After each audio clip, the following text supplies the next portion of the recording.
विकास राज रीगा सीतामढ़ी हमर शादी करल के जोरल जोरल गाय से पियन हमर शादी करल के शादी करल के शादी करल के देवता के बीच ले देवता के बीच Vijay Shri digital audio recording studio Bihar singing by Bansidhar Chaudhary देवता के बीच लेबै भगवान के बीच लेबै जोरल जोरल गाय से किए न हमर बियाह करल किए न हमर किए न हमर बियाह करल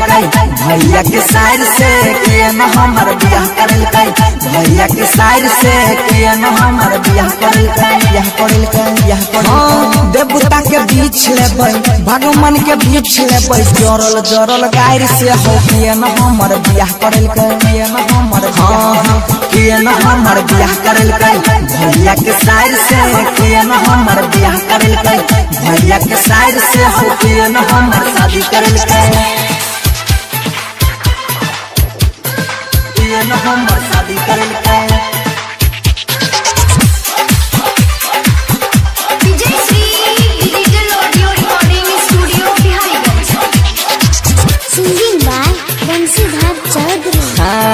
5 बारी कहने रहे काइलो खोना फोन हो हमारा संगे शादी करे के रहे ओकरो मन हो हमारा संगे शादी करे के रहे ओकरो मन हो 5 बारी कहने रहे काइलो खोना फोन हो हमारा संगे शादी करे के रहे ओकरो मन हो अगुआ के मरबे हम दोनों टाके मार से दोनों टाके मार से किए न हमर बियाह करल भैया के साइड से हो किए न हमर बियाह करल भैया के साइड से हो किए न हमर बियाह करल किए न हमर शादी करल music by Vikas Raj Riga Sitamarhi